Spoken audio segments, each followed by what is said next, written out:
Okay, so for the third video I came back to the first screens because I was thinking about the stuff that we talked about in the first video, and it just occurred me, and this is interesting, very interesting. There's a lot to talk about here. Sorry, the ballots. I realized why I'm not going to start a new one right now, but why I really hate, or I wouldn't say hate, but why I dislike this. Why I dislike what they did with Randy here. I realized it later on. It's the ballot. The ballot is by far, I mean, and I'm not saying it's a bad work, it's not. It's very well thought work. Whoever designed this did good. It just doesn't uh, it doesn't fit with my tastes. That's, at very least, it wouldn't be a choice that I would make with the theater, the simulated theater thing going on here, the happy face, the sad face, the happy mask and sad mask, the smiley on his scalp, and the sad face, the tragic face on his jacket. So comedy and tragedy. I really, I really don't. Yeah, we'll get there.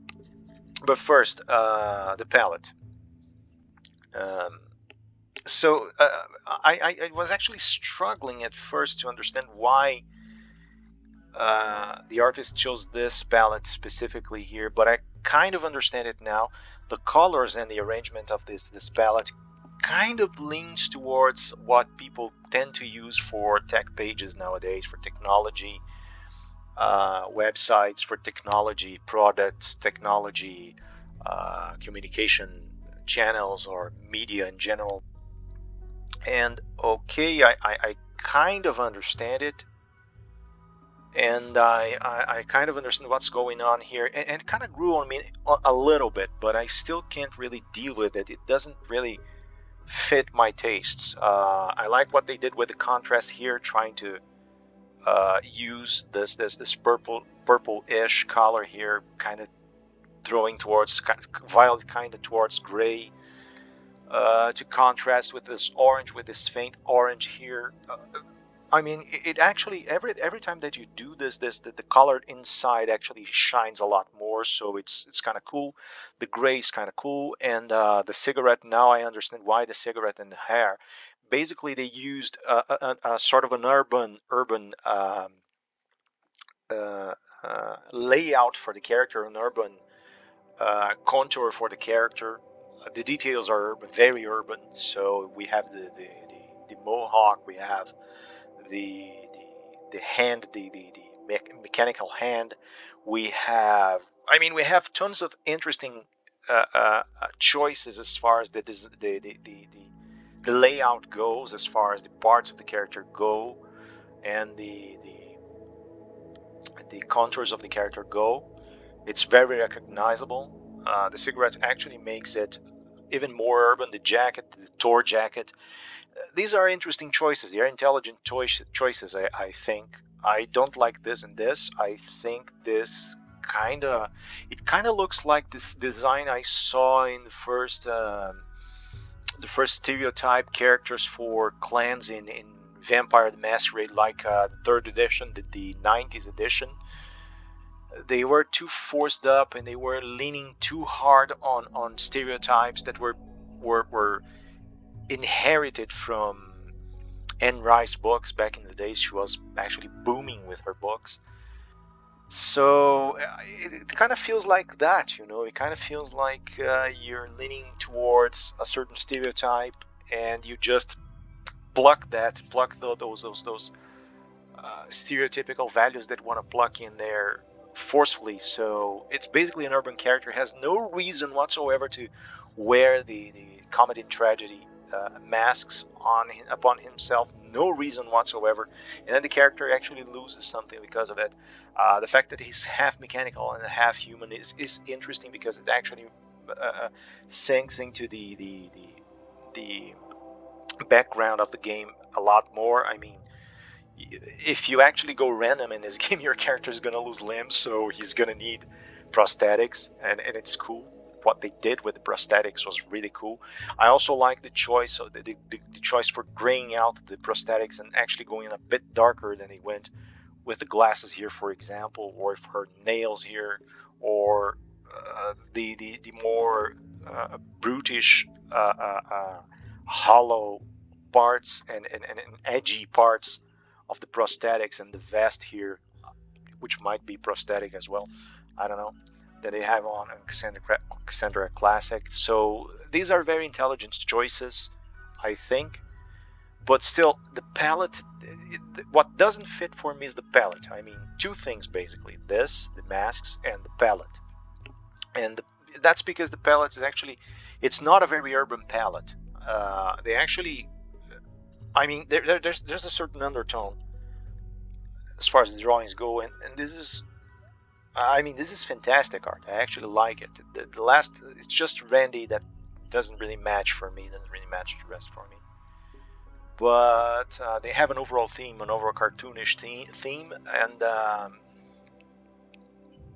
very contemporary, by the way, because if we actually go towards the design of comic books, I don't think that you had, I can think of one or two comic books that actually went with this kind of drawing, with this kind of drawing style, and they were mostly graphic novels. They were mostly the adult material, like Constantine, like the Vertical Seal, like they were rougher and tougher, like Preacher, like yeah, Constantine, like what else? What else? What else? Books of Magic, a little bit, but this is very contemporary. The watercolors here, the usage of the watercolors reminds me a lot of comic books like Ms. Marvel, like I'm struggling a little bit to find correct answers. The one that I mentioned in the first video, I don't remember its name, unfortunately. So yeah, I mean, but still, this palette, man, I mean, if you want to go urban, the palettes, they have to be more shocking, more, they have to be heavier. They have they can go grungy, they can go, I mean, you have so many options, for urban palettes. I mean, your oranges and yellows, your blacks and dark blues. You could even go violet, but darker violet, something heavier. And the only reason I can think for them to just merge and step back with this palette here is because of the continuity and the need they had to harmonize the characters and keep consistent with the general art style for the game. I mean, the other characters, the style befits perfectly, for example, Cassandra. I mean, if you get the palette here, it's one of the most monotonic palettes I've ever seen. Her eyes are blue, her vest is blue, you have a little bit of white, but you have lighter shades of blue, darker shades of blue. All of them are mixed up with gray at some point. They are actually flirting with the idea of transitions, but since this is not the artistic style they are going for, there are no actual transitions, there are just spots. Her skin is very clear as well, and there are two details that are brilliant in here, or three. First, the lively blue on her earrings. This is very interesting because it actually translates the idea of a jewel. That's what classic design and classic forms of dressing would go for. And the jewels on her vest, you see, they are yellow brownish, kind of golden, like her nails. This is actually pushes your attention towards the center, and it's very interesting as well. I haven't mentioned before the symmetry, the gesture. It's very interesting, this gesture that's showing that she actually has gotten this round interface from her sleeve. Very cool. This one's already non-symmetric. She's not alone. Look at the palette. The palettes like this, they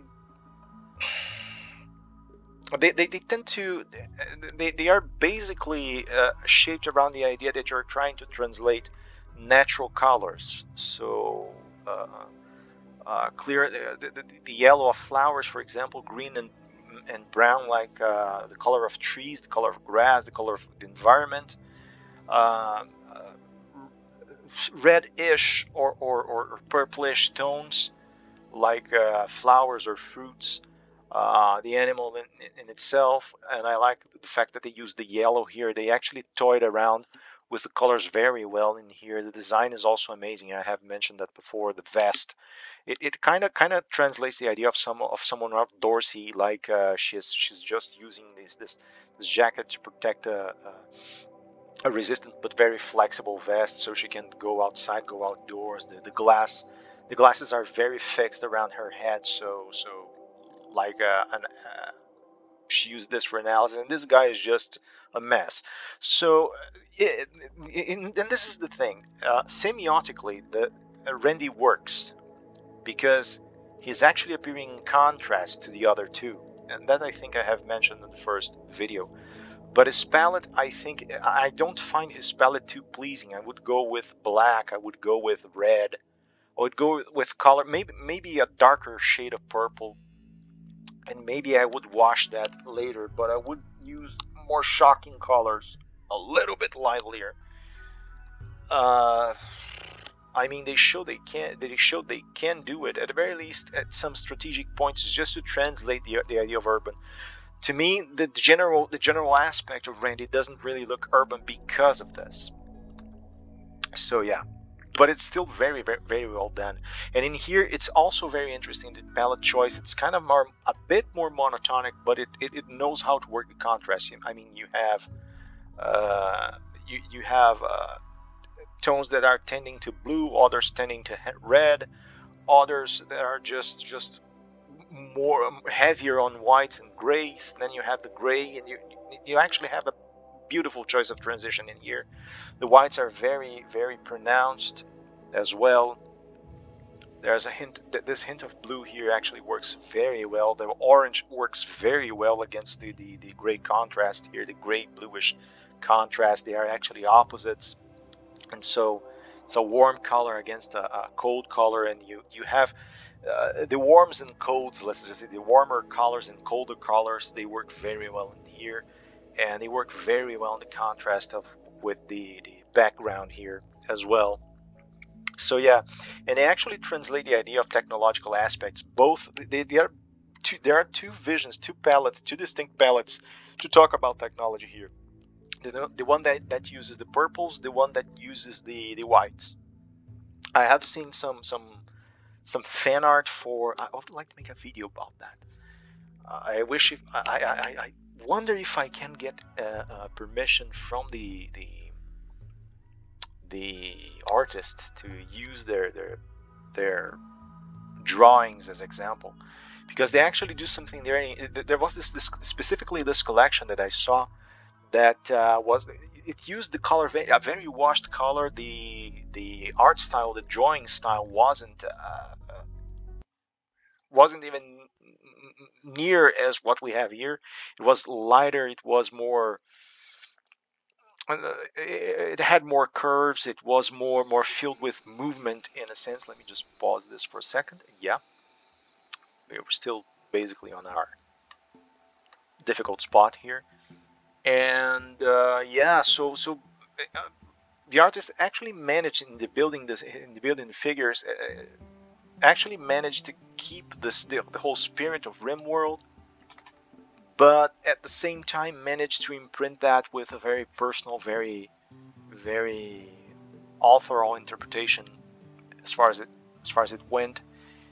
But one thing that actually caught my attention in there is that as the author drew, as the artist drew the prosthetics, he or she, I don't know if it's a guy or a girl, or how the person identifies him or herself, or the person actually used white arms, white legs, white actually used this set of white plaques divided and given texture of that polymer texture, or that polished metal, polished and painted metal texture. It looked really cool. So it was a lot lighter. It was a lot more like other games that have been. It was a lot more like, say, Mirror's Edge. A lot more like. Um, what's the name? Overwatch. There are other games that are more recent, like sci-fi games, but I don't remember their names because I haven't played these games. The one with the Russian astronaut, and I think it's Russian. I think it's Russian. That other game, that other little puzzle game that has you, that will have you just moving around in a. What's going on here? Medical emergency. I think our colony is gone. I mean, I don't really have. Okay, you have a medical emergency. Cannot feed, no food. Equip short bow. Yeah, let's just let it roll. I think our colony's gone. Maybe I'll have one survivor. Maybe Ibis will survive. Lone Ibis. Lock this place behind. Maybe go shock when she wakes up. And I don't know. It feels different. I would say it feels very different, you know. But at the same time, the person actually, the artist actually sorted out the problem and decided to and managed to maintain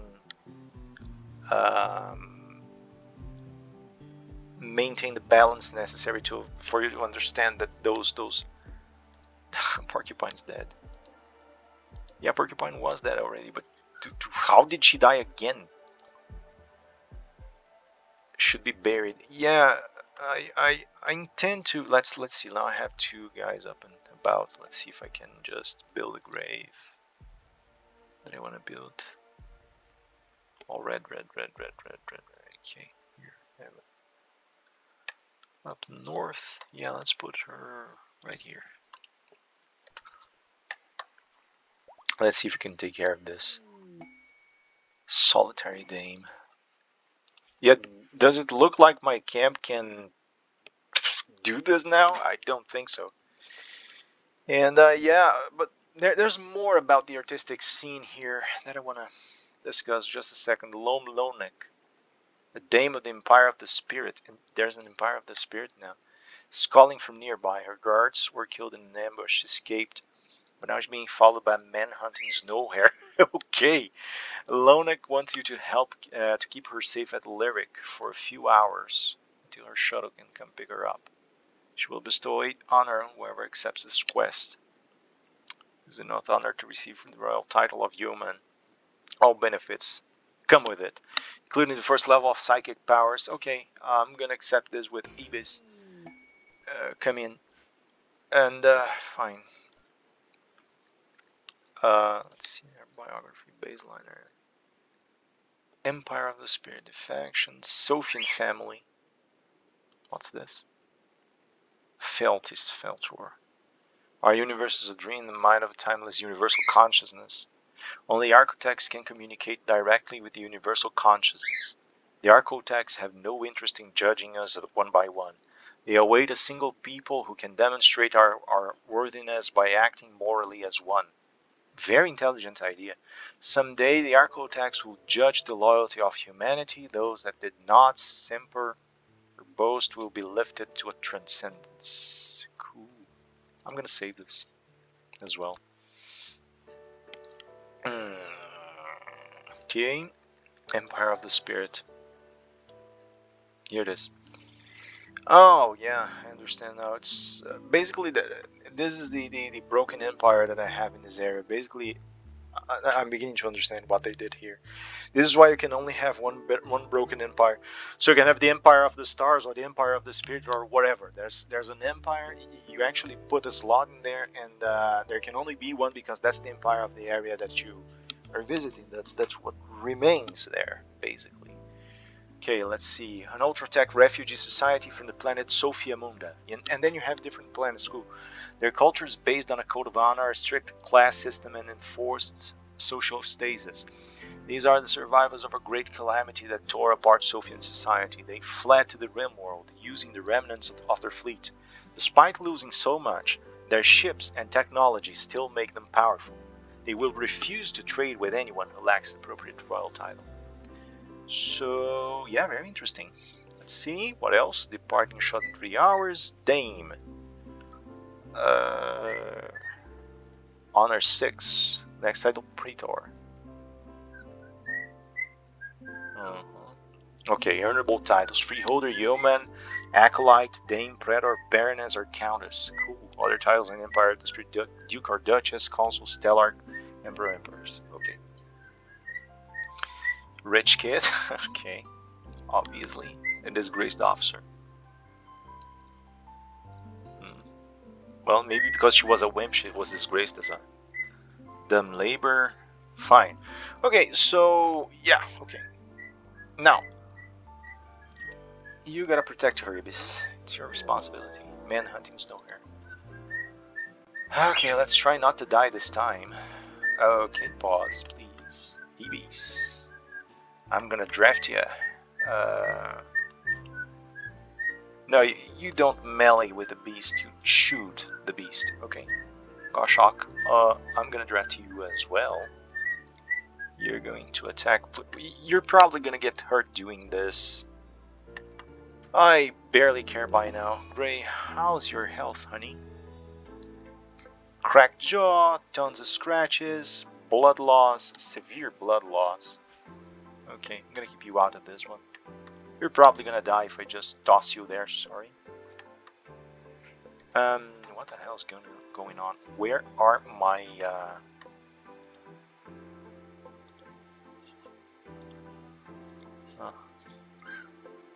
I want you guys to attack. Okay, let me put normal speed here.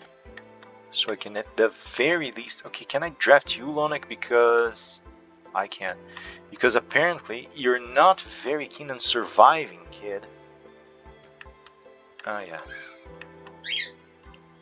Goshawk, for the love of God. Move. Still not... Okay, thank you, Lonek. The first thing you do is go the wrong way, woman. Jesus. Come on, keep moving. You're gonna die, aren't you? You're gonna die on me, Lonek. Where's Ibis? Move here. No, move here. You're screwed. Go, keep going. Okay, Ibis. Shoot. Oh god. Okay, Ibis, just wrestle against the beast. Okay. How are you feeling? Stab, bite. Okay, you got bit. And you, bruise, bite, whatever. Let me undraft you guys. No, cut plants. The love of God. Hold on, undraft, and undraft. Okay. Ah, yeah, fascinating. You guys are fascinating. You're the craziest, most abs. Okay, so Rebo died during this period. You didn't bury Porcupine yet.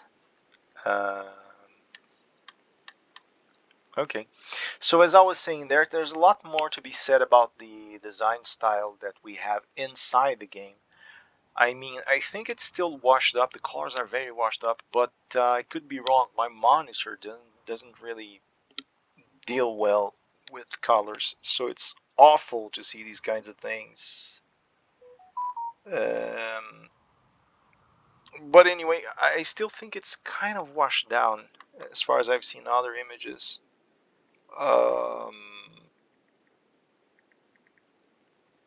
I think on a general note that the colors are still a bit washed out, and I think that's kind of a part of the game aesthetics, really.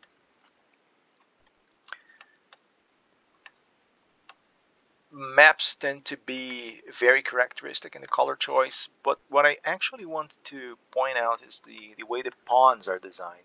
This is very brilliant. I actually watched an interview with the developer, and I found this to be one of the most enticing and interesting aspects of the art design in this game. He mentions that the objective was actually to, let me just allow this. Okay, let's, instead of just having you lay with another body and preparing yourself to be sick, let's just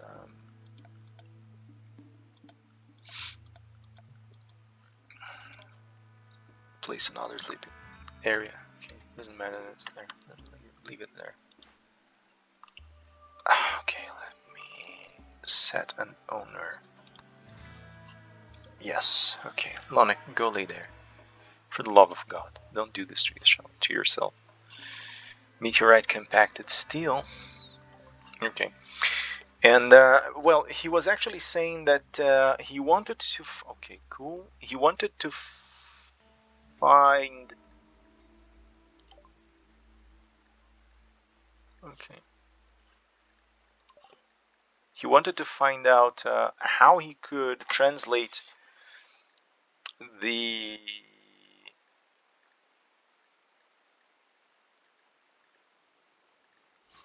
that more generic aspect of games like Dwarf Fortress into this one, so he could profit from this scraping of identity and scraping of... Okay, shuttle arrived. Okay, Lonic, you had better go. Getting shuttle. Go treat yourself on your own land. Don't die on me in the middle of the way. You can see that basically, well, we will discuss this mess later on. But this is no place for you. Go. Just go. Bruised and all. You're not bleeding that much. Okay, quest completed. Okay. So as I was saying, he actually wanted to scrape a little bit of the identity or the number of details that he could find in the pawns, so you could just know just enough to understand what was what in your screen, but at the same time you could just be able to create and imagine stories filling in the gaps. This is brilliant, because the design that he actually proposed actually gives you a general idea of what you're facing here. If it's a skinny person, a more stronger person, origins, gives you an idea of an image of a human being, so to speak. I wouldn't say cultural background because it's completely different than what we have here in real life, but the fact that they don't have arms or legs is brilliant, because it doesn't really detract from anything. It's kind of reminiscent of board games, like those little pawns that you have on detective games. I mean, it depends on the edition that you actually purchase, but around here all of these games, they were actually represented by little cones, by little plastic cones with little balls on top. So basically it was just kind of like a stylized human doll. And this is what they went for in here, and I'm very glad they did. So you can actually see the differences between dressing styles. You can actually see the distinctions of color, the distinctions. You can actually see distinctive traces enough so you can just look at the pawn and realize who he is or she is, who they are, and how you interact with them and what to expect of them. So it's very interesting, like age and stuff like this. But at the same time, you get to imagine how they eat. For example, this is brilliant.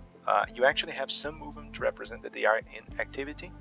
It's always minimalistic. So in here she's eating, for example. You have the food, you have the pawn actually acting in there. The bruise actually appears as red spots on the character. When they are mended, you can see that they appear with little bandages. upon the little pawns. So it's all very it conveys information without obliterating the screen and without taking too much and stopping the player from imagining what's going on. So I can actually imagine how Gray eats. If and in a sense, I'm sort of forced to go into her description, her social description, see what kinds of dialogue appear. Um, uh,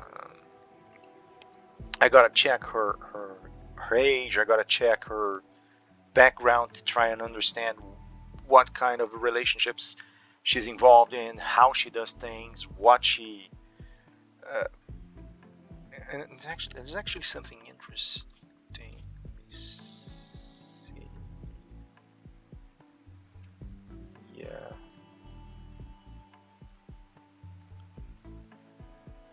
Wait, when? Oh God. Oh God. Oh Jesus. You actually. This is. Oh God. The guy that they killed. Ugh. Ugh. God. Okay. Yeah, this is what I wanted to check out. Masochist in intense pain. I think something's broken, but what an exquisite feeling. My God. Okay. We'll get back to this later. She's. You can see that she's actually tending the fields and then picking up the rice because of the little leaf in here and the little bar. So it's all very well thought. The design is actually fantastic in this, but it still forces you to go to the info panel for the pawns and try to understand what each pawn, how exactly each pawn is behaving. So where's he? Oh, he's laying down. Okay, we're gonna. Okay, Gray, can you? She's gone berserk. Oh God. Yeah, Ibis, you'd better run. I'd run if I were you. Keep running. Yeah, that's it. Poor Ibis. You wake up in the middle of the night with someone just yelling at you. Assume that. That's the situation. I mean, you're sleeping. Well, let's go back to this then. The first thing that actually made this mess here, I believe it was Rebo butchering an animal and bringing the meat inside without taking the blood out of it. I think it was that. I suspect it was that. So he leaves the skin, the leather outside, and brings that dripping, bleeding thing inside just to toss it over the oven and try to cook it. So he makes a fantastic mess inside this place. In the meantime, Ibis, I think it was Ibis and Porcupine. What were they? I don't remember. They were both hunting this what can only assume is a gigantic kind of bird. It gets pissed off because it gets shot, and the bird actually attacks both of them. And Porcupine is mortally wounded. So they basically are both dragged into the tent again. She lays down. She's trying to recover, but you have blood rotting on the floor, and you know this is a sure recipe to get a disease. And I gotta say, this is all my fault. So she's actually infected. Now the thing is just oozing God knows what, oozing pus and stuff like this, and it won't stop bleeding, and she has fever, and she goes unconscious, and she dies. When she dies, then I think it was, yeah, then the warg just goes crazy because she died, and grieving decides to attack everyone. So now I have two more people that are bruised, Gray and Rebo. Rebo gets mortally wounded because he actually wrestles the beast. Both of them are unconscious on the field. The visitors actually have to put her down. They are brought inside. They are treated. Rebo gets another infection. He dies from the infection, and now he's dead in there. No one drags anything, so everyone refuses to drag anything, and the ones that can drag it are either asleep or sick. So basically the corpses are now rotting in there. Not to mention the guy that was defeated in combat, that was for some reason hauled in here. So now you have three corpses in there, and they are sleeping in there with the rotting corpses. Now Gray is actually going crazy, and and now there's this guy. So let's also complete this very scene. Ibis just goes inside, a little bruised because of the last task that we just saw, lays down to sleep and to recover. And in the middle of the night, or whatever time it is, yeah, in the middle of the day, it's 14 hours now, 2 o'clock basically.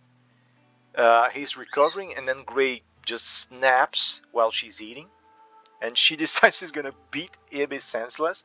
So he raises and runs out and takes the field, swims through the swamp, or just drags his ass through the swamp, while Gray's trying to reach him. And there she comes. So can you my god. Yeah, I understand that all of this is my fault. I mean, I really should have paid more attention, right? But mother of god. I mean, nothing nothing in this scene can actually even resemble normality. Okay, let's just leave Gray. Yeah, okay, Gray. So rescue her. Now, I just hope these guys aren't attacking Ibis as well. They might, because they're pissed because she attacked them. Yeah, they aren't. Yeah, that's the solution that I found. Wouldn't beat her senseless, but now Gray is even worse. She's in an even worse state. So anyway, either way, there's another piece of language, another piece on this language puzzle that this guy actually created. I can't even begin to say how much I love what he did here. Just a second.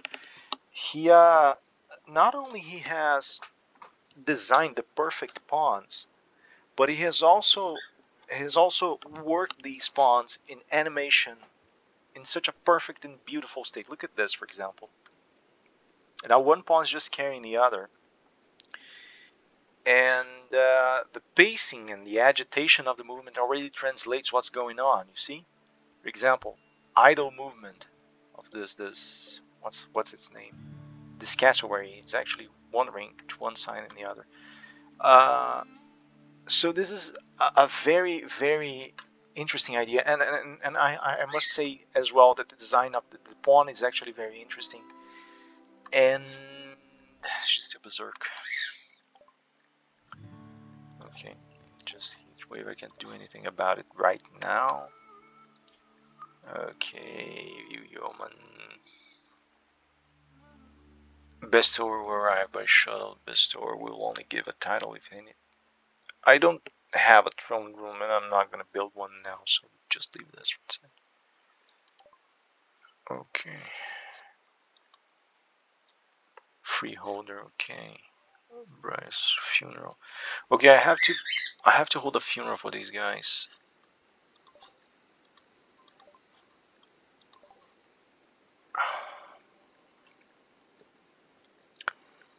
Colonies, let them bury it. Yeah, I wanted to bury her, but I don't. Let me see if I can consume. Jesus, don't be disgusting. None of them will. Jesus, you know, they don't haul. I think that Ibis won't haul her as well. Yeah, incapable of dumb labor. So I have to get Gray on her back on her feet so I can bury these guys. This is why I can't really bury them. And I can't haul them anywhere.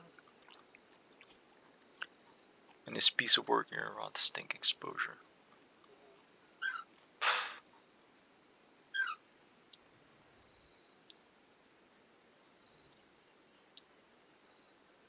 Yeah. I think I'm gonna move Gray outside. Let me just production. I don't know what's worse, but anyway. And as I was saying, the pawn movement is actually capable of translating. Let me just put you. I'm gonna put you here. I'm gonna put 3 spots here. Set owner gray. Let's reassign. Set owner Ghost Shock. Set owner EBs. Okay, this is so I can. Yeah, you're gonna have to haul her out because we can't stay here. We can't stay inside this place anymore. Okay.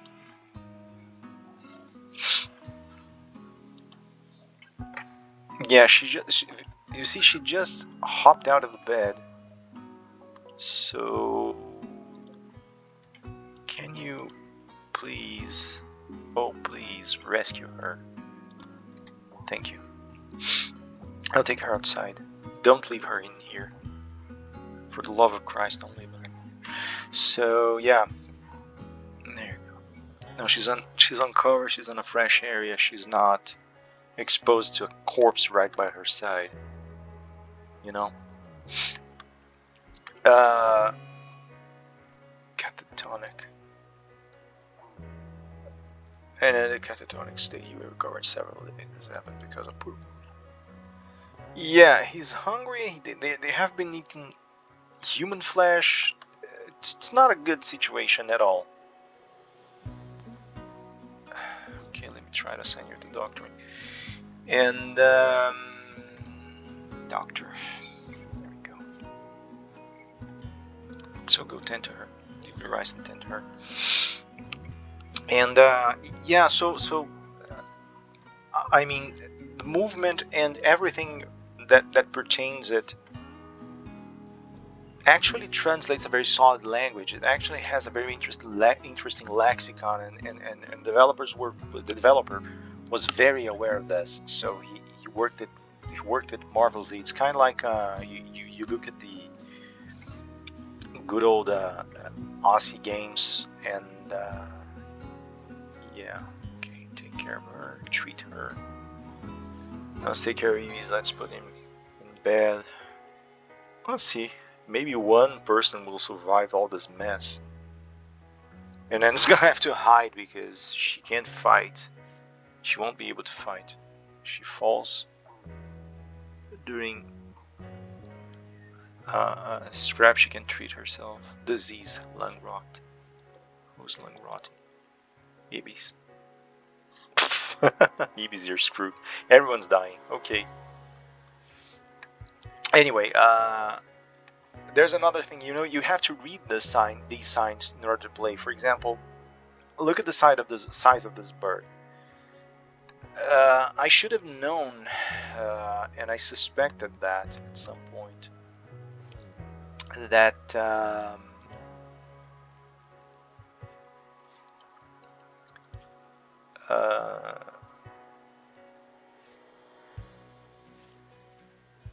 that bird was dangerous because of the size of it. You know, the pawn is very big. Not to mention that, take a look at this. Disease infection. Yeah, everyone's dying. Who's infected? Gray. Gray's gone. I mean, Goshawk's gonna have to build. Is gonna have to lock this building down, and it's gonna have to start over somewhere else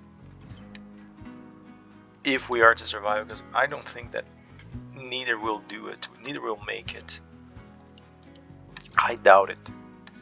But it's a very interesting scenario. I mean, I would repeat it. I never, as I mentioned, I had never played one of these, so it's very interesting. But as I was saying, when you think about the way that they conceived the pawns, I actually should have known that that bird was dangerous. I mean, you don't even need too much experience with it, because the size of the bird is actually something to be respected, so to speak. Let me just get the JD. Knife as well. She's not gonna haul it, but anyway. And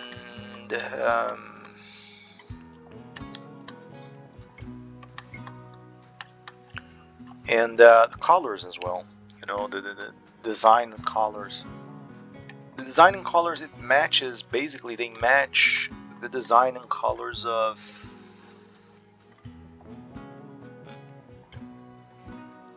like, let's see, your social blog. Okay, cassowary is killed by a panther. Yeah, he couldn't kill a panther. Okay, fine. Let me just see. There's a description here somewhere. Log, social. No, it's not this. Show all.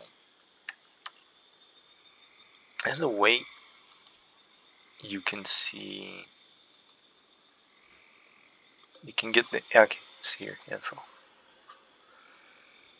Dead body of a cassowary. Yeah, but no, I want one that's. My God, there's a panther that's just. This panther is just ravaging the area here. There's a dead cassowary. There's a dead turtle here. There's if she approaches and gets killed, I don't even care. She's not gonna go there anyway, as far as I understand. Grass is growing here. Right in the spot of meditation. Right in the meditation spot. Where's the bird? Where's the bird? Where's the bird? Also, yeah, how the dead animals are presented. How they turn the models in a certain way to represent death, and how it's entirely similar to sleep, but at the same time you can distinguish one from another only by the little cross here. Here it is. A large flightless bird, so the description already says it all, with brightly colored feathers. While it looks beautiful, its kick is vicious, and you should know that by the size of the beast and by the colors and by the design, because it actually represents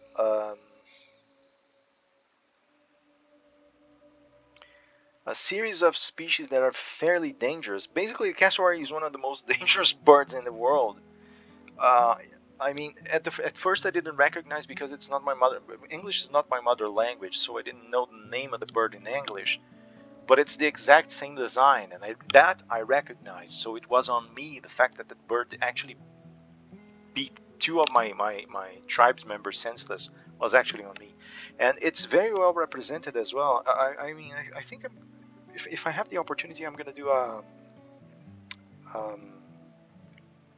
video comparing these images and just showing how they represented each of these beasts, because they actually managed to get the basest, more fleshed out characteristics of each of these species and put them in here. So if you continue reading the description, for example, yeah, it's known for being quick to aggression when harmed by violence or confronted by incompetent animal tamers. So yeah, this is it's actually a very dangerous bird. When you meet one of these in a savage area, you have to be very careful because they are very quick to anger, very territorialist. Like little boars here. They are very well represented as just as much. This hairy omnivore is descended from escaped pigs and evolved from living in the wild. Its tusks made it a better fighter than its domesticated pig cousins. Unfortunately, it's too unruly to be trained in the most complex tasks. Yeah, basically we have a lot of these around here as well, boars, and I have two big species in the country that I live. One that was introduced through Argentina. It was actually introduced in Argentina and actually migrated here, and the other one that was native but was basically nearly disappeared because they actually the two species actually compete, and the boar species, the proper boars, they are way more aggressive. So yeah, all right. So let's see if you guys can. Okay, look at this. Two of them just laying down, mangled, destroyed. And this one, I wouldn't be surprised if Goshawk was awakened, just thinking how the hell she's gonna come out. She's gonna get out of this tight spot that she's in. Anyway, so yeah, as far as I understand, you have a very interesting, very colorful scenario in a sense, you know, as far as the design goes, as far as the design choices go. environment, the animals, the demarcation of certain areas that can be useful, the communication that the game introduces is very, very clean. I gotta say that, of course, the design choices here, they are very different than those that were practiced back in the day when people were working around Rogue, or the first versions, the Aussie version of Dwarf Fortress. And yeah, I mean, Jesus, mother of God, look at the cloud in here. You can communicate and convey a lot more in here, obviously. Oh, all animals are just running around here. And I mean, let me see if I can marry him. Consume strip. No. Can I go for? Let me see. It's fairly easier to communicate than it would be with Aussie, but the design alternatives were actually very different indeed. Because in here you have, since you have a wider range of images and colors, since you can work more tools in order to have in order to build your game. The interface is actually a lot richer because of it. When you had just Aussie, it was, I believe it would be a way harder to do this, obviously, but at the same time the logics were different. In there, you would use these symbols, and through uniformity and rupture, you would try to communicate what each piece, what each signal actually meant within the game. I mean, I love playing Aussie games to this day. And basically the symbols actually work. It's semiotically more. It's semiotically evident because they only work as they react to each other. And in here, of course, you have all these layers, but they come together fairly well, I would say. Gray. Let me see if I can find some sort of plant that allows me. I don't think I have seen any in here. I wanted to harvest stuff that would let me produce medicine. I have seen this in other chinchilla here. In other biomes, but I haven't seen this in here in any way. So as I was saying, I mean, this is a principle of semiotics. More of philosophy of language, a little less in semiotics, I guess, because, but nevertheless in semiotics as well. I don't think I have any. No. I can extract the trees. I can cut these large leaves. I can just cut plants. I can't really. There's a few smashed stumps. It doesn't look like we have any sort of medicinal plants here, which is not very precise. I would say alpaca.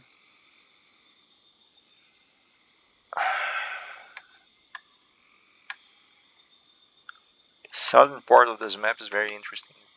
Panther, I think, is doing damage around all the area. Actually chose the beach and the ruins here as a hunting ground.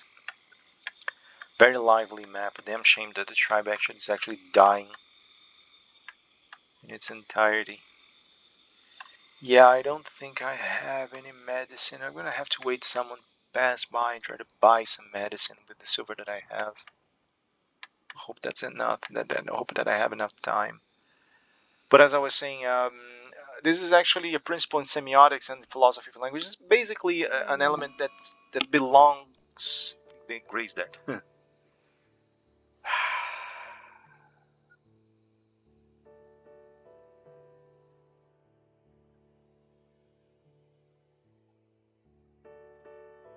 Yeah. So basically now it's ibis and goshawk, and ibis is catatonic. Fine. Let's see if you can feed him. Go feed him. Try to make him survive. And I'm gonna, since she died already, I'm gonna move you guys even further. See if I can save at the very least the two of you. Which is not to say much because you won't haul stuff, so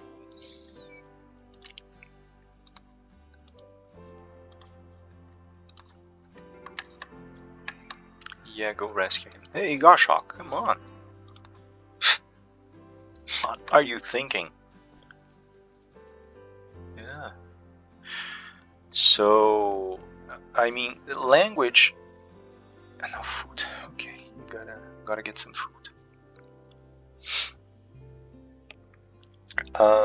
Sorry, as I was saying.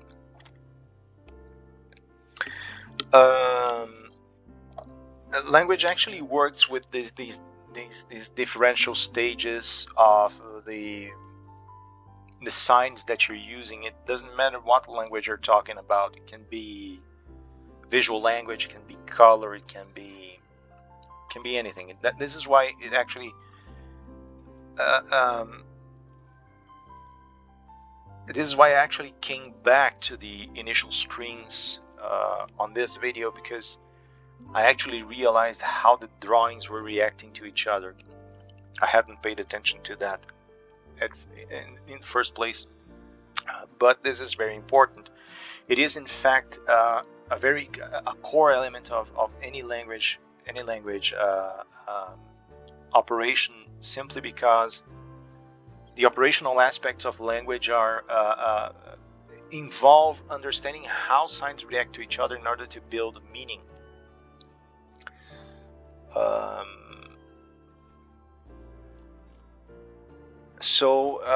Semantics will only work if you actually read the context of a term.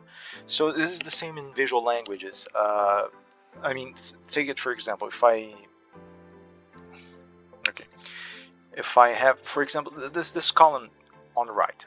So you have this harmonic screen, and then something pops up. There's movement. The phrase that the warning, the notification appears, it bounces around an open space on the list. This actually means that something is occurring. This is actually very intelligent design as well. I'm looking at the center of the screen here, but my vision will necessarily fall down to this area if it sees movement and agitation enough, and the letters are white in contrast to the background, in contrast to the map. So if you actually shock and merge one, you actually put one against the other, the notifications will by differentiation, by this differential aspect, they will actually shine and catch your attention. Again, you see, and even on the list, when you see when they reach the place. Okay, honey, I really need you to feed this guy. Carry stripped end. Yeah, you're gonna try. Let's tend to him without medicine anyway. We have to. Lung rot. Okay, quality 4.9. Without medicine, I think that's impossible to do. Carry go does not require tending. Okay, but he's starving, isn't he? He's malnourished. Okay.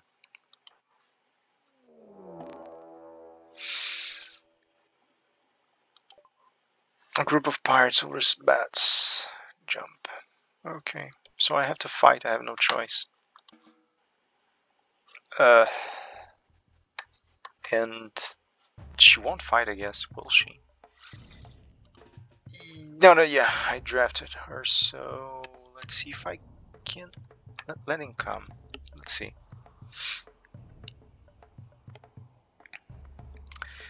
And let's see, where does he? What does he attack? What will he do? He's actually bleeding. Oh yeah, she's actually shooting at her.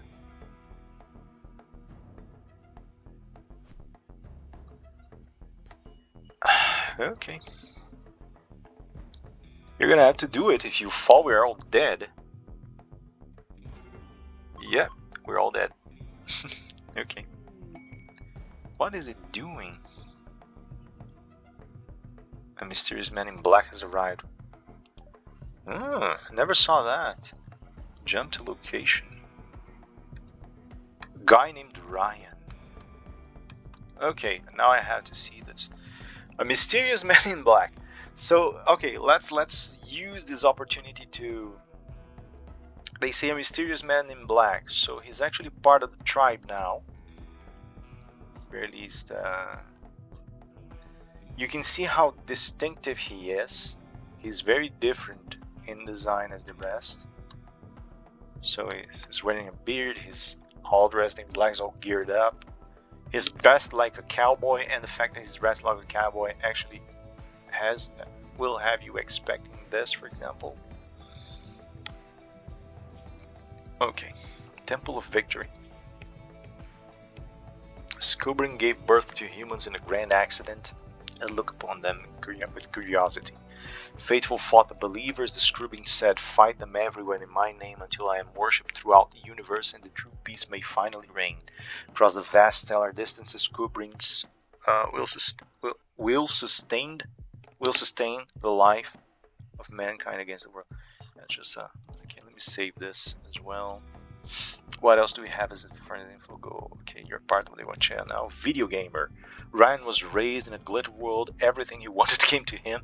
In school, he was a social butterfly. At home, he spent his time looking up the newest gadgets and playing his favorite video games. Okay. Hello, spaceship chef. Ryan got a sponsorship by becoming the ship's cook. He enjoyed cooking and helping the doctor clean wounds, but never got used to clean the dishes. So, okay, medical +5, chemical fascination. Increasing frustration over time, possible drug binges. Okay, so he uses a gourmand as well. Body pure.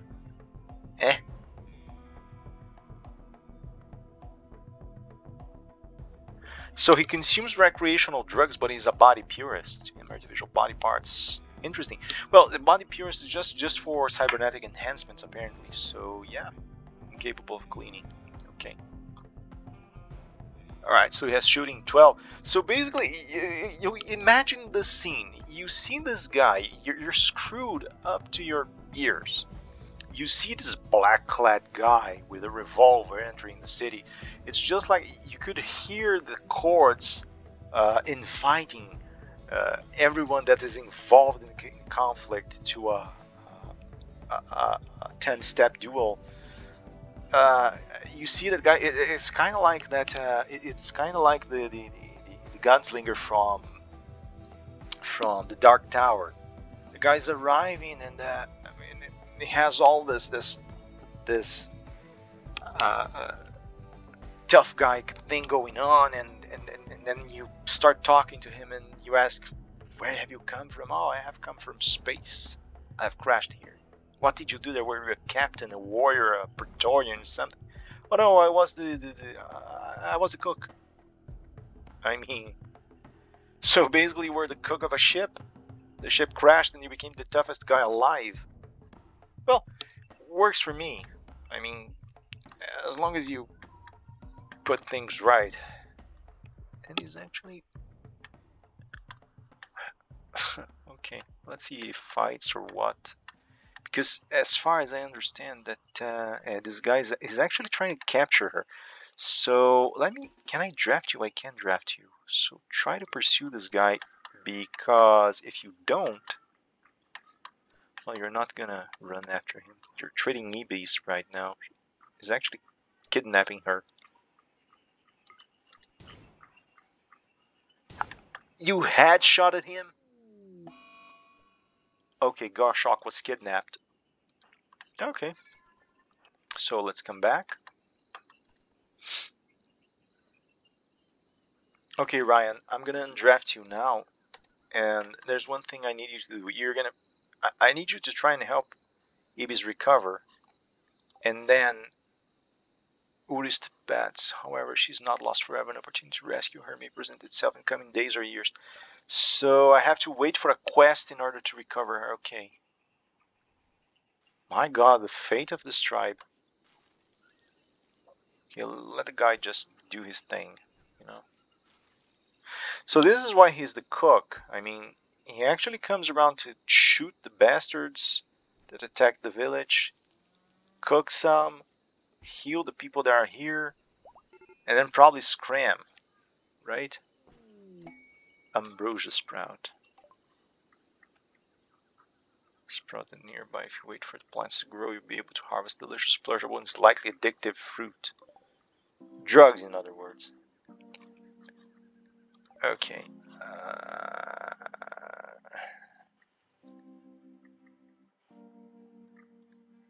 Okay. So let's bury these people. Go bury her. For the love of God, go bury her. And fine, since you're here, let's use you. Okay, where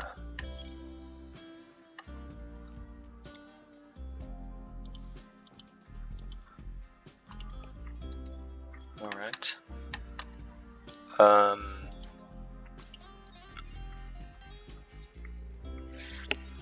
Okay. I still has to build the graves. See if you will do this. Ibis, how are you feeling now?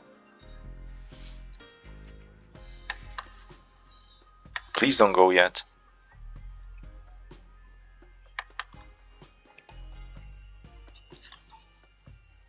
Because I kind of need your help. Well, the guy's a working machine. That much I can see. Oh, he's gonna stick around for a while. At the very least till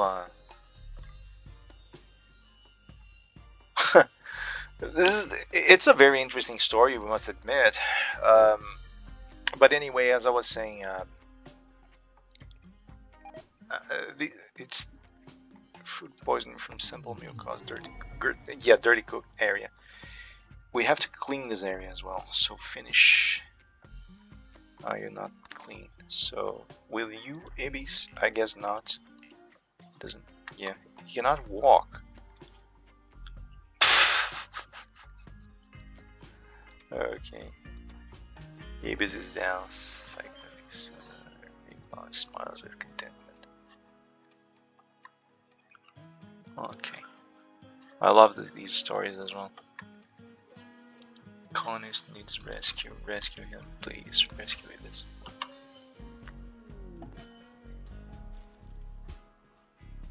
Ibis cannot survive alone.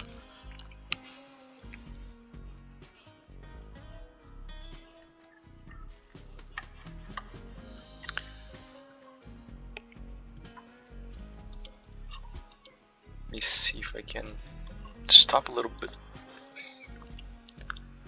Yeah. So yeah,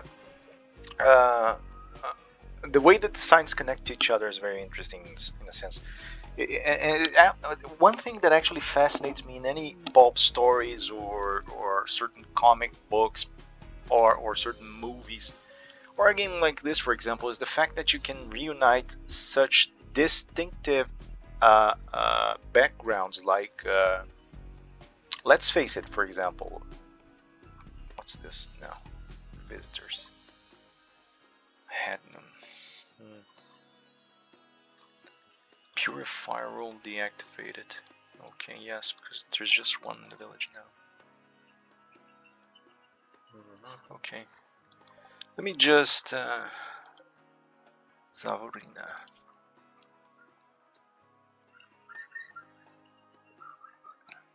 Okay. Like, take a look, for example, in this. At this, you have. I mean, you have in RimWorld, you actually have this tendency to see the world as a kind of as a Wild West in space, like kind of like Firefly. Uh, okay, going back a step here. The series Firefly actually didn't. It was a Fox sci-fi series. Actually didn't I think it ran for 1 or 2 seasons. I enjoyed it for what it was. It had a cliche story. Basically, it was it was a ship with a captain that had fought a war in the past, and he had post-traumatic stress. He was trying to deal with that, and he became a merchant, and a sleazy kind of merchant. By the way, a merc, kind of like a merc, more like a merc.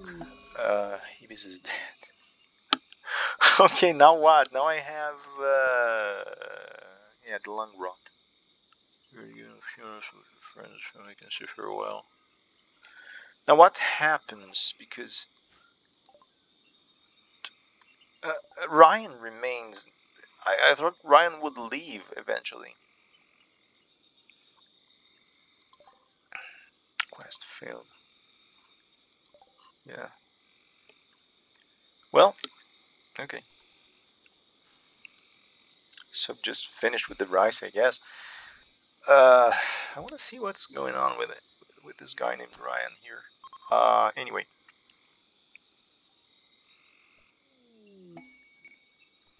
Tribespeople fortune is making requests. 3 groups of tribespeople from below and Covenant have been harassing his caravans in the area. Send them a challenge message, attracting them to attack and eliminate the threat yourself. I just might.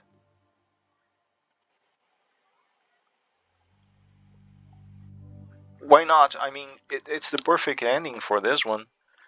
Everyone's... Okay, stop a little bit. Everyone's dead. Ryan's the last one. Ryan just appeared on the horizon trying to save the day, and Ibis died in all the same. One got kidnapped and Ibis died. Ryan is one hell of a shooter, so he just might, just might barricade himself and call guys to action. Why not? Cataphractic helmet. For a cataphractic helmet. Fine by me. And but as I was saying, it's kind of like Firefly in a sense. This game. Let me just see here. Security. Let me put some sandbags around. Like this. And this. And this. Yeah. Here. Of course, leave entrances. Yeah, okay, fine. I wouldn't design it right like this, for the most part, for a series of reasons, but anyway.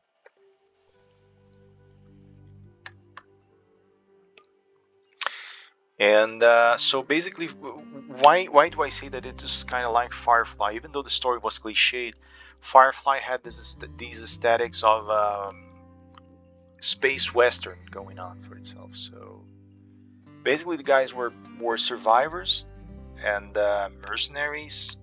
And where are you going? Oh.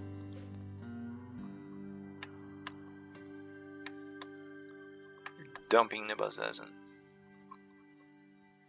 Yeah, go and do it. Won't have time to dig.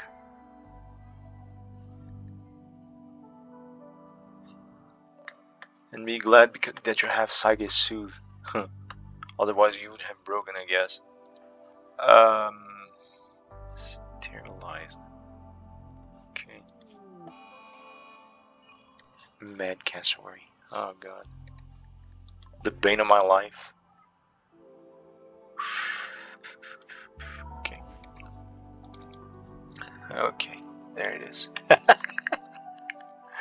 Okay, draft. No, let's just shoot the cassowary. Try to headshot the beast as I did before. Oh god, you're gonna die.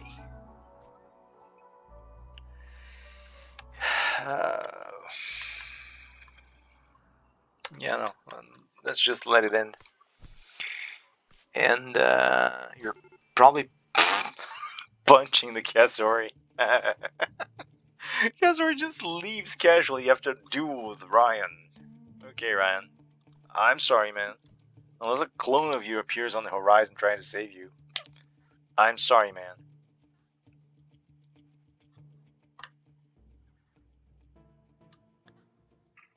But you're probably dead. Yeah, you have mark. Oh, oh, oh, oh, oh, oh. Yeah, now you don't have your gun. One thing I can do is allow this. Allow the objects that are here. And hope you'll survive. Yeah, you had a bunch of medicine packs there. Colonists needs rescue and let them buried.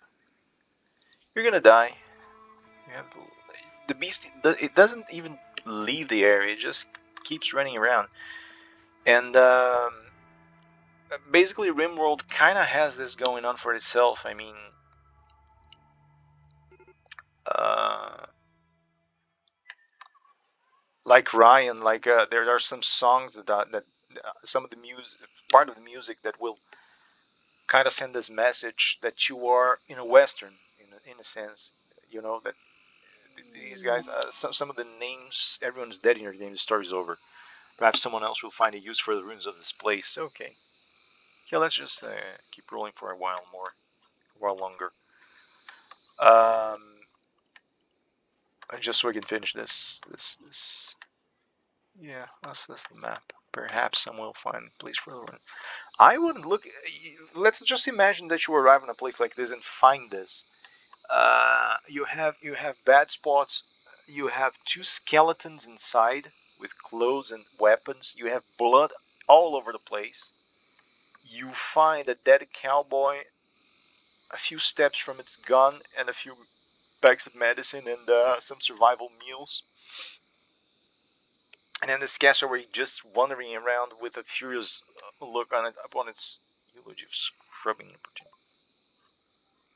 Yeah, there's no one to make a funeral and eulogy. And you find a dumping place where skeletons galore are just thrown between amidst rocks. You find some woodcut, you find some stuff, you find animals that are certainly gonna die eventually because they can't be fed and they are stuck in this area. And you find sour milk, uh, a tombstone, one tombstone. Would you stay there? I would only stay in a place like this if I was completely desperate. But anyway, and as I was saying, it kind of has this Western thing going on. So I think that RimWorld is a bit biased towards this. For example, let me see if I can find wildlife. La la la la la. Westworld. Okay. Uh, I don't know. Lutus, the Legion, Bacchus in one cult, Sophian family, Minustus, Cave of Spiritism, Pure Coven, Stone Party. No, I can't really find Eaters of Gayatri. Yeah, they're cannibals. I can't really find in this game. They don't really have any ranchers, for example, because there's this religion of ranchers, and some of the principles for some of these religions is actually interesting in the sense that it does um, it speaks of creating animals for the sake of using their meat, their milk, their skin, and stuff like that. And yeah, so that too evokes this idea of um, a western or a cowboy story. And it's not only that, and that's the point that I wanted to reach. I mean, RimWorld kind of sees itself biased towards this sometimes because of the music, because of the it's just this idea that the frontier would be somehow colonized by ranchers and cowboys and cowgirls and people like that, you know. Uh, of course, it mixes up. For example, the Legion. Okay, raid. Yeah, it was interesting to. Now take a look at this. This guy's like Mad Max incarnated. Look at this. Let's see the gear. Steel knife, light leather button-down shirt, 3 go juices. It's an enhancing drug, synthetic stimulant. I actually thought they would. I think that's his head. Yeah, the way that the hair's cut and the painted face for the pawn. Let's see what the pawn does now, because the quest was supposed to be, unless Ryan just raises from the dead, I don't think that the quest is going to have too much to, but I want to see what this guy's going to do.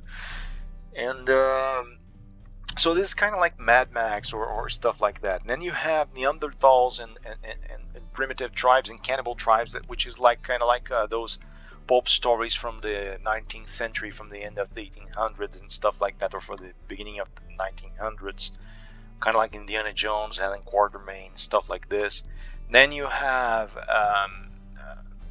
just in the base game, if I understand correctly, no, it's not just in the base game, but well, you get my meaning.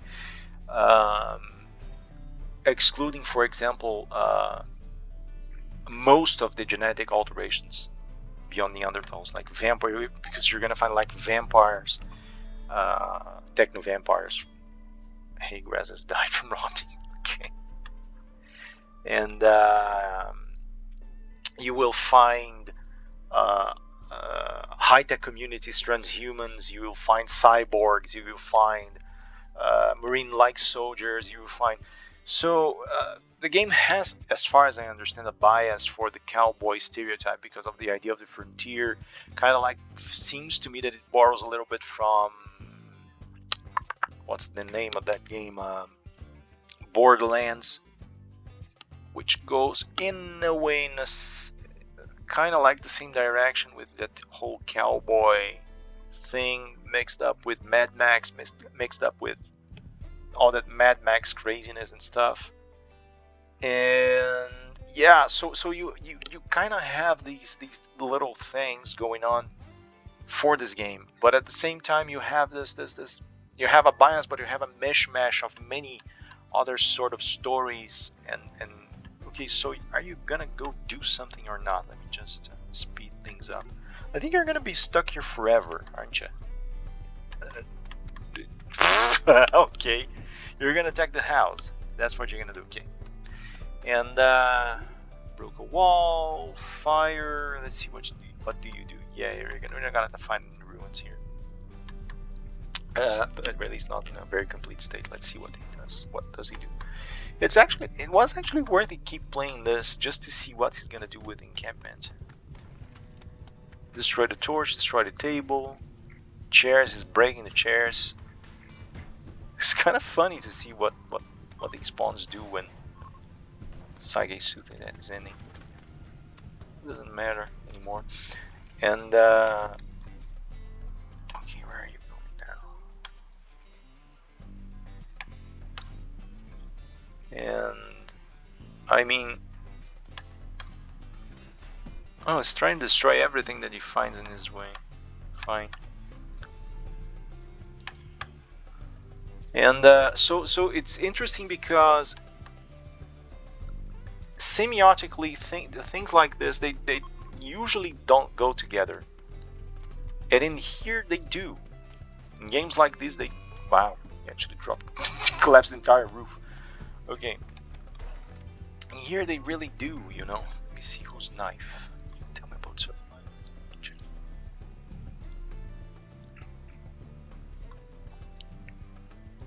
Alright, to Wachea can defend. Splendid our hearts using the heels of our boots, foremost raiding Enrique Davies.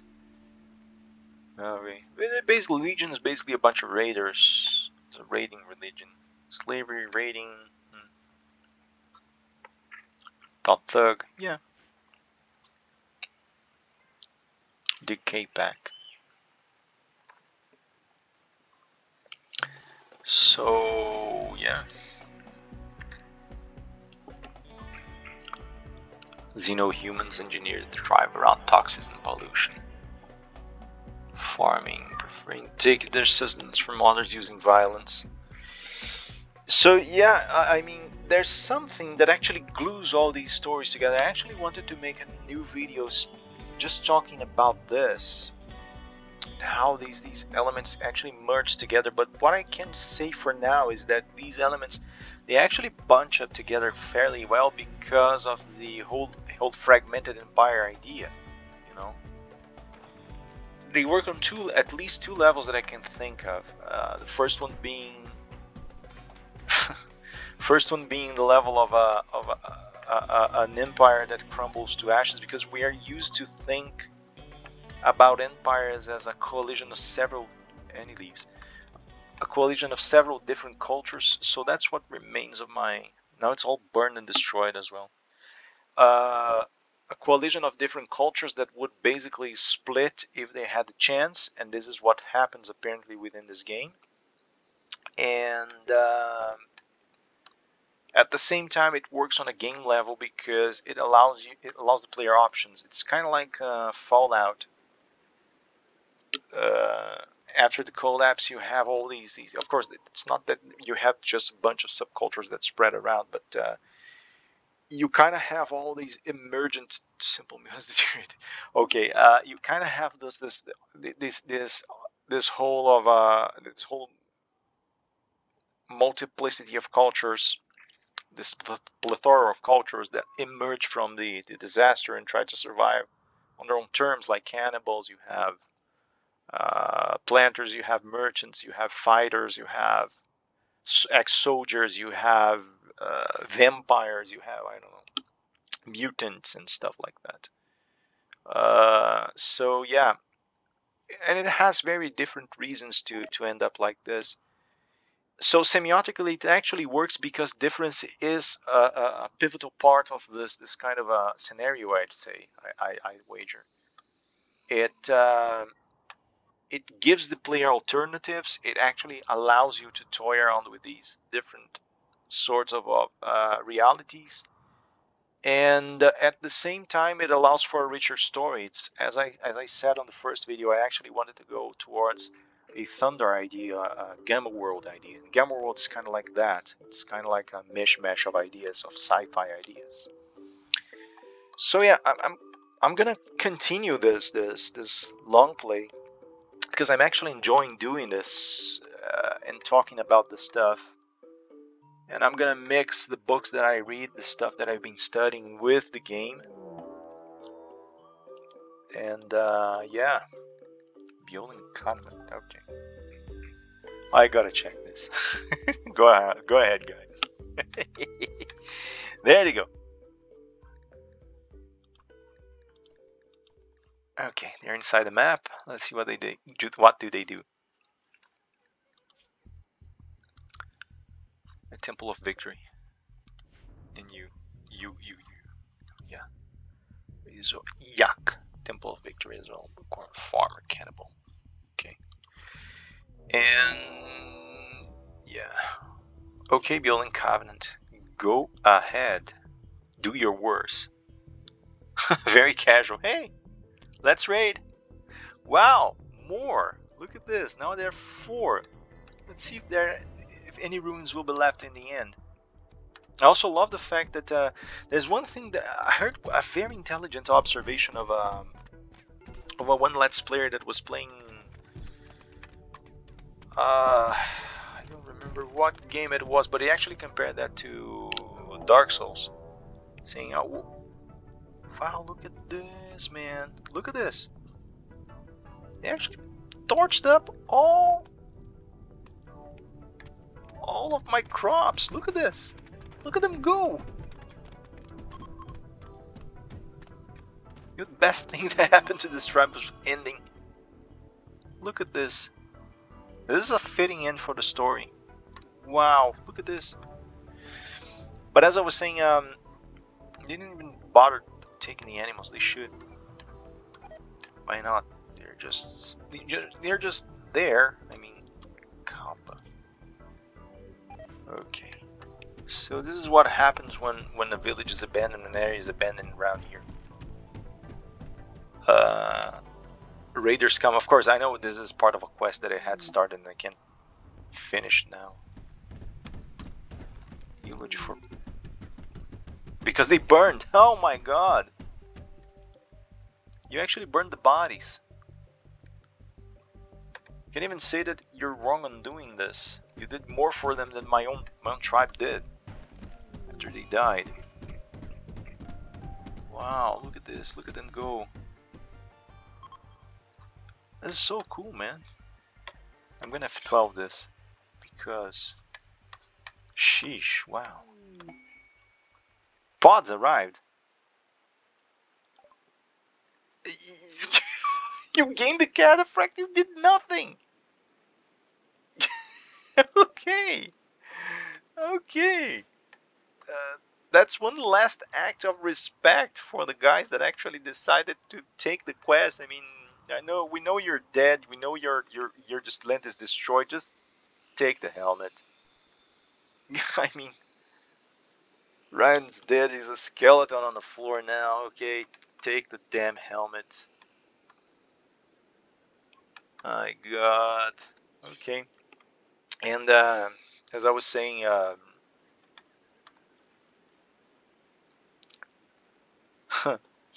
this is a cool ending. Terrible one, tragic one, but very interesting. And as I was saying, it's basically all the mash of things that work. It just works. I mean, as I was saying, I wanted to go for the RimWorld Thunder thing.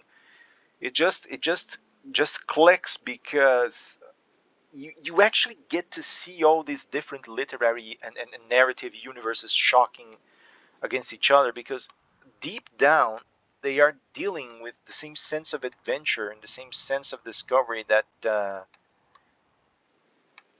you would find in any of these stories. So they are dealing, they are basically departing from the same basic structure, you know.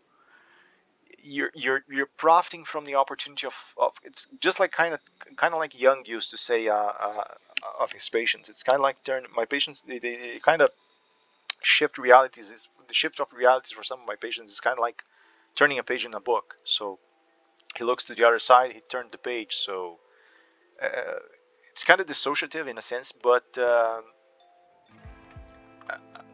it works so well here, so well. Okay, I can't even recognize Ibis anymore. Poor Ibis. Okay, let me see the grave. I think there's just one grave here. Unknown. Yeah. That's the gravy. The gravy, sorry, the grave of Gray. The survivor. Fine. So, yeah, I mean, the stories that can actually emerge from the shock are unbelievable, are great. Well, I guess we have seen everything that we could in this very game here. So I'm going to come back with another video later on, and I'm going to discuss a little bit more of these semiotic elements and try to put together the movies and books and then the games that I've been playing, and just because it's fun, just because this is really fun. Let me just check the last warnings there. The raids are over. Yeah, the roof collapsed tons of times. Let me just see if you'll comment. Yeah, it's over basically. Last thing was basically the pod that left, the helmet, and we're done. It's over. Yeah, so that's the end. I told you it would be a short one, but it was a very fun one. And this is the last image of our community, so I'm gonna leave you with that. A lament for our destroyed community, but we will come back and rise anew. Later on, guys.